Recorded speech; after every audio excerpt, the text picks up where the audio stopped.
Bonjour à tous, bienvenue sur le Tech Shower Show, le premier show sur les nouvelles technologies en direct de la Silicon Valley et en français. Alors moi je m'appelle Stéphane Nguyen et aujourd'hui j'ai la chance de recevoir Axel Tessandier ici au salon Web 2.0. Bonjour Axel. Bonjour Stéphane. Ça fait très plaisir que tu sois là.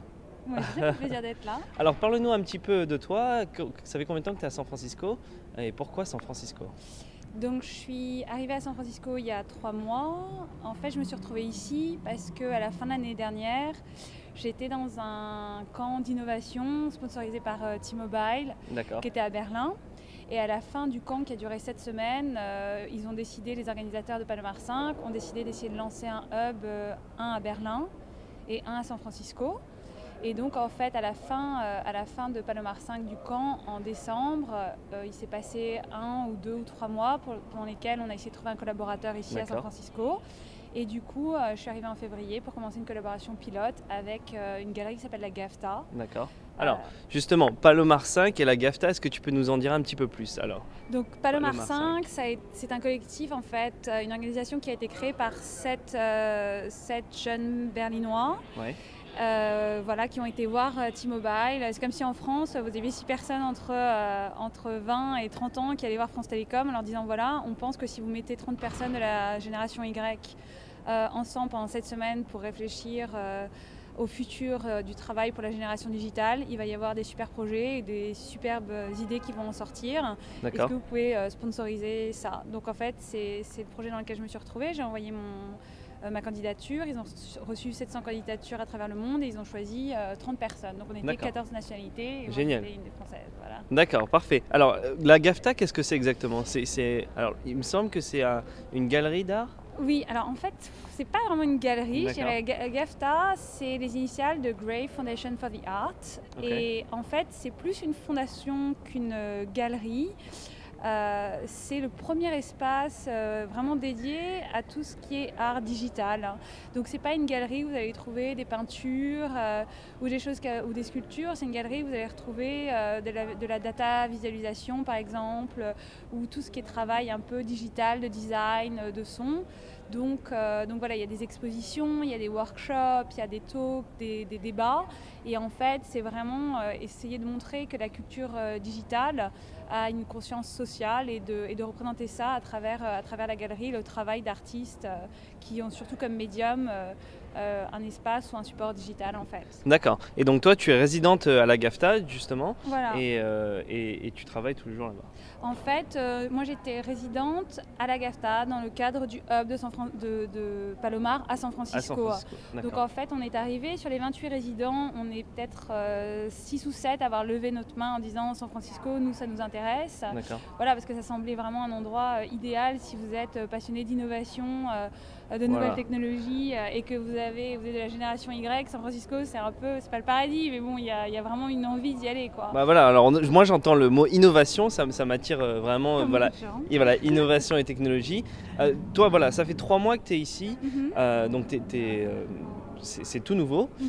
Comment toi tu t'es fait ta petite communauté? Comment tu as rencontré des gens? Est-ce que c'est facile de rencontrer des gens à San Francisco? Est-ce que tu utilises des réseaux tels que Facebook, Twitter, etc. Est-ce que tu utilises tous ces réseaux sociaux? Donc en fait, je ne me suis pas fait ma communauté, je dirais que c'est très facile d'en intégrer une ici. D'accord. Et en fait, à San Francisco, il y a quelque chose qui est absolument dingue à expérimenter, c'est le fait que les gens sont toujours ouverts, vous posent plein de questions, vous avez 2 chances sur 3 qui sont intéressés par les mêmes projets que vous, parce qu'ici, tout le monde est tourné vers ce qui va se passer, ce qu'on peut faire dans le futur, ce qu'est l'innovation, qu'est-ce que ça veut dire innover, ce qu'on peut faire. Donc en fait, c'est une communauté qui est très ouverte et qui est très attractive et que vous pouvez intégrer assez facilement. Donc moi, je me suis retrouvée, en plus GAFTA, c'était un collaborateur idéal ici qui était déjà implanté. Donc moi, je me suis retrouvée très vite à déjeuner chez Twitter pour discuter avec l'équipe média là-bas. Voilà. C'est vraiment très très important de souligner que dans San Francisco, plus particulièrement dans la Silicon Valley et dans la Bay Area, c'est vraiment facile d'intégrer quelque chose et de se faire connaître et de pouvoir travailler sur les mêmes projets.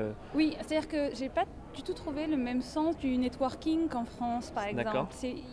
En fait, pour connecter avec les gens, c'est pas forcément être recommandé ou connaître la bonne personne, c'est avoir le bon projet ou avoir envie de collaborer sur un projet. Le bon discours. Ouais, exactement. Donc moi, j'ai trouvé ça très ouvert, très agréable et extrêmement inspirant, quoi. C'est-à-dire que vous rencontrez tout le temps des gens ici, vous avez l'impression que les gens ont tout le temps envie de faire quelque chose, de collaborer, d'imaginer des nouvelles choses. Donc c'est extrêmement stimulant d'un point de vue intellectuel et humainement même, les gens sont super ouverts.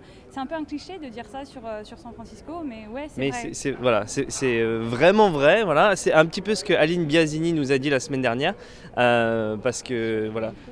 Pardon ? Je répète la même chose que Non. C'est vrai que voilà, tu es là en tant que témoignage pour vraiment nous montrer que dans San Francisco, c'est ici que tout se passe et les innovations sont... En tout cas, voilà. Moi ce que j'adore, c'est le paradoxe de sentir que ce tout petit endroit dans le monde a une espèce d'influence énorme qui est une répercussion internationale, mondiale. Et vous sentez cette dynamique-là tout le temps ici. Le fait que San Francisco, c'est très petit en fait. Même la Silicon Valley en soi, c'est très petit.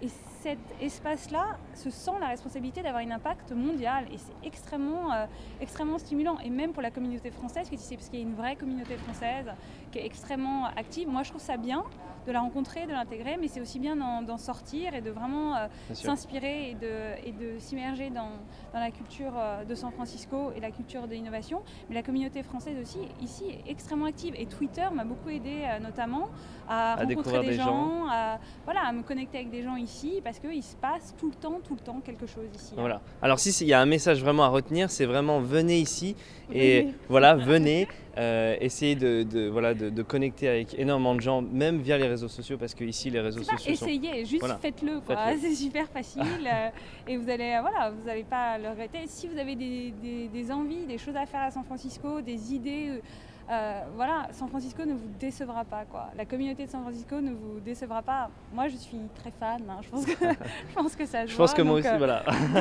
Donc voilà. Ok, merci beaucoup Axel pour ton temps. Et puis tu es la bienvenue quand tu veux sur le Tech Shower Show encore. Quant à nous, on se retrouve la semaine prochaine pour un nouveau Tech Shower Show.